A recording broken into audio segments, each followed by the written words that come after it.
How did you get here and why did you come? I got here because my parents immigrated to the United States when actually right before I joined the army in Israel. So when I finished the service 3 years later, I joined my family, which were living here in the US. Okay. Do you continue your traditions from where you came from? If so, how? Yes, I basically continue the tradition of all the Jewish holidays. Um, and it's pretty much for me exactly the same. In fact, I've added traditions where I go more to shul on Shabbat, where I wasn't doing that in Israel. So that's it. Have you started any new traditions since you got here? Yeah. So the new tradition, I already told you. Um, at some point during my life here in the US, I used to go to shul every Saturday traditionally, and now I go a little less. But this is a tradition that I've added here in the US, which I wasn't doing when I was living in Israel basically ever. Also, I'm putting tefillin, which is something I started in the US so much more than I was in Israel. I do kiddush every Friday, which is something I started in the US. I've never done it when I used to live in Israel.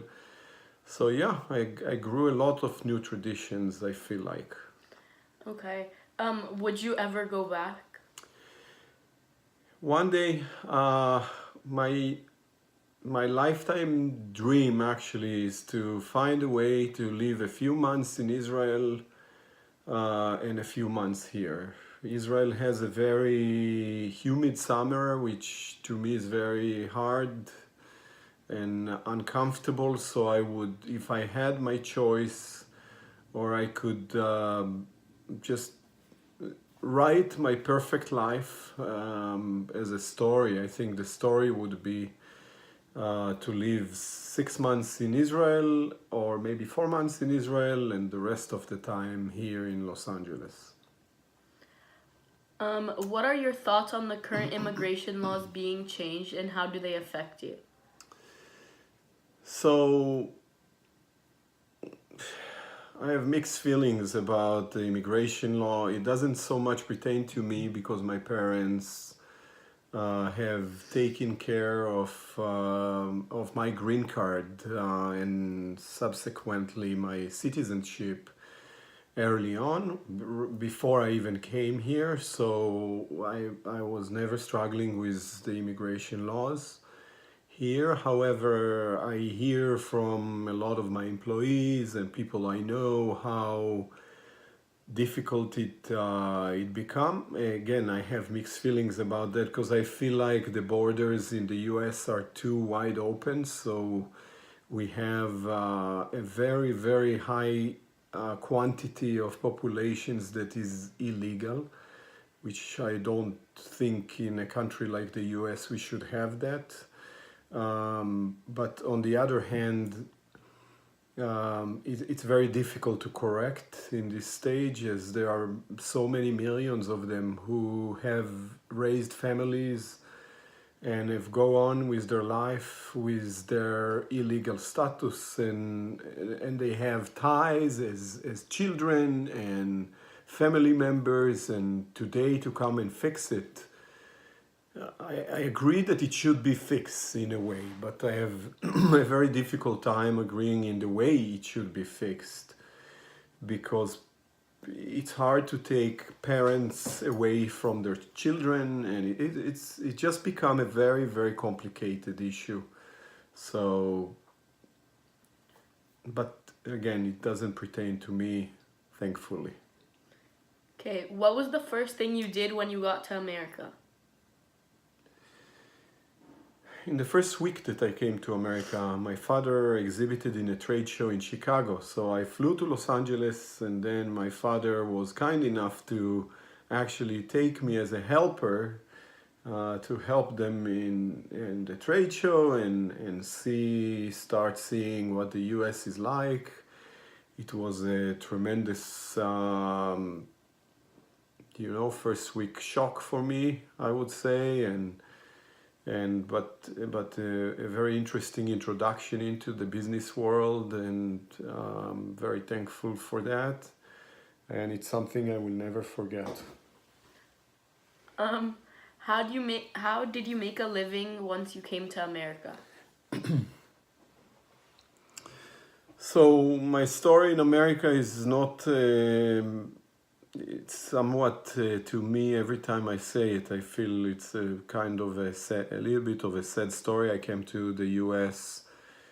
and unfortunately, my parents were struggling in business very much, and in fact, they were on the verge of bankruptcy. And my goal in coming to the US, it's something that I've started in high school. I was in high school, I studied architectural design. I always wanted to become an architect. So when I came to the US, the first thing I did is I went to study English to strengthen my English. I took English as a second language courses. And also I've started my college, general education, which was a city college. My parents were living in the city of Cerritos at that time, and so I went to Cerritos College. But then I had to go to work because my parents could not support me in any way due to their hardship in their business. Later, shortly after, they actually lost their business and my father got sick, and I found myself in a situation where not only I have to go to work, but I have to help support my mom and my little sister, who was 12 at the time. So I quickly started a business which I've developed from ground up. It was we invented a automatic sprinkler system for fruit and for vegetables in grocery stores, and thankfully the business was very successful early on, which helped me to help my family and help myself. But unfortunately I had to quit school because the business became too big and too involved and required a lot of traveling, and I couldn't keep up with school and business at the same time. And due to my status at the time, I unfortunately had to quit school, and that's what I did ever after. Is the style in America different from where you came from? If so, did you try to adapt to it? So one thing that stands out for me the most when I came to America is I felt like the US is such a polite place. It's a very different manners, I want to say, maybe, from what I'm used to. People are not honking on the street, or not used to any way. Where in Israel it's like a honking party on the streets out there, and everybody is greeting you with good morning and good afternoon and how are you, even though they don't even know you. You walk on the street in your neighborhood and people greet you, which seem very odd. When I came over, it's very different than what I'm used to. Another thing that stood out always for us as Israelis is when you buy something in the store and you can, take it home, and if you come home and you find out that you don't really like it for one reason or another, you can always go back to the store and get either money back or credit for what you decided to return. This is completely different in Israel. There are no returns in stores. So it is a very different style of living. and also I don't know, everything always seemed very clean and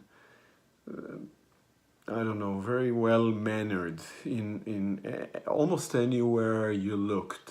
So today I feel like the gap have closed quite a bit from Israel to here, and it's not because we have gone better. I feel like in Israel they've gone much better, and they take after the U.S. Uh, so, but that's something that I would say is very different for me. Okay. What is your favorite American dish? Oh, what? Yeah. So of course, hamburger. It's something that come to mind. I'm trying to think what else is American dish exactly because there we seem to be eating a lot of foreign food here in the U.S. Maybe it's what makes America so beautiful is that we have such diversification of ethnic um, groups, but I would say that hamburger is probably my most favorite American dish. 10 years ago today, did you expect your life to be how it is right now? No, no, I didn't expect my teenager daughters to to be like they are today. I say it, I laugh about it, but actually, it's very nice to see how you raise children and into maturity. You all of a sudden see adults almost in your house and that you have raised from baby born, and it's very unique in this way. um, my career have gone in a very nice way throughout my last 10 years, so I'm very appreciative of that, and that's it, I think. Thank you.